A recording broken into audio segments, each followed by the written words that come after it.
শেষ বয়সে চাওয়া পাওয়ার কিছু নাই দাবি করে নিষ্ঠা আর সততার সাথে দেশকে এগিয়ে নিয়ে যাবার যে স্বপ্ন ইউনূস দেশের মানুষকে দেখিয়েছিলেন, তা ছিল শতাব্দীর জঘন্যতম মহাপ্রতারণা। আজকে আবু সাঈদের কথা মনে পড়ছে আমাদের, যে আবু সাঈদের ছবি বাংলাদেশের প্রতিটি মানুষের মনে গেঁথে আছে। এটা কেউ ভুলতে পারবে না। অবিশ্বাস্য একটা সাহসী যুবক বন্দুকের সামনে দাঁড়িয়ে আছে, এবং তারপরের থেকে কোনো যুবক, কোনো যুবতী আর হার মানে নাই। ইউনূসের ১.৫ বছরে বাংলাদেশের ইতিহাসের সবচেয়ে বেশি অনিয়মান নৈরাজ্য চলেছে, যার সুবিধা ভোগী ছিলেন ইউনূস নিজেই। এই জুলাই দেশ জাতির জন্য ইউনূস কিছু করেননি। সামনে মুরগি দেখিয়ে মানুষকে ডাল খাইয়ে বিদায় নিয়েছেন ডক্টর মোহাম্মদ ইউনূস। খোলা সমুদ্র কেবল ভৌগোলিক সীমারেখা নয়, এটি বাংলাদেশের জন্য বিশ্ব অর্থনীতির সঙ্গে যুক্ত হওয়ার উন্মুক্ত দরজা।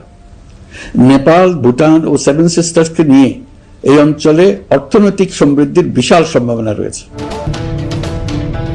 বাংলাদেশের মানুষকে বোকা বানাতে ডক্টর ইউনূস প্রথম যে কার্ডটি খেলেছিলেন তা হলো ভারত বিরোধী কার্ড। সেভেন সিস্টার নিয়ে যৌন উত্তেজক করা এক বক্তব্য দিয়ে এদেশের মানুষের মন কেড়ে নেন, কিন্তু বাস্তবে যা ঘটেছে তা পলাশীর প্রান্তরে মির্জাফরের প্রতারণার চেয়েও ভয়ঙ্কর। ভারত বিরোধী বক্তব্য দিলেও বাস্তবে ভারতের সাথে আওয়ামী লীগের চেয়েও নতজানু নীতিতে চলেছে বাংলাদেশ। মানুষ যেন ইলিশ মাছটা পায়, এবং দেশের মানুষকে না খাইয়ে বাইরে পাঠানো আমি কোনো মতে অ্যাপ্রুভ করি না। ইউনূসের উপদেষ্টা ক্ষমতায় বসেই সাফ জানিয়ে দেন দেশের মানুষকে না খাইয়ে আর ইলিশ রপ্তানি না, কিন্তু বাস্তবে ঘটেছে তার বিপরীত। হাসিনার চেয়ে দ্বিগুণ ইলিশ ভারতে পাঠিয়েছে ইউনূসের সরকার। বাংলাদেশ থেকে ৩,০০০ মেট্রিক টন ইলিশ যাচ্ছে ভারতে। ভারত থেকে গেল বছর আলু, পেঁয়াজ, চিনি, চাল থেকে বিদ্যুৎ সবকিছুরই আমদানি বেড়েছে আগের বছরের চেয়ে। আদানির সাথে অসম চুক্তি পর্যন্ত বাতিল করা হয়নি।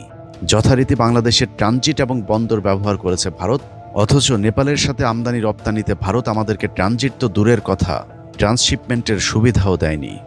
তারপরেও ইউনূসের পছন্দের পররাষ্ট্র উপদেষ্টা তৌহিদ ভারতের সাথে সম্পর্ক বিনির্মাণে নিজের জামা কাপড় সব খুলে দেওয়ার প্রতিশ্রুতি দিয়েছিলেন। ভারতের সাথে সম্পর্ক বিনির্মাণ করতে হবে এবং কন্টিনিউ করে যেতে হবে।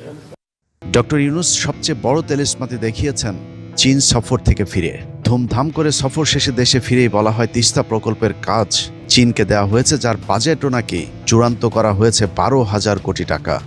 ইউনূসের লুটপাটের ভাগিদার রেদওয়ানা সে সময় জানিয়েছিলেন ২০২৬ সালের জানুয়ারিতে নাকি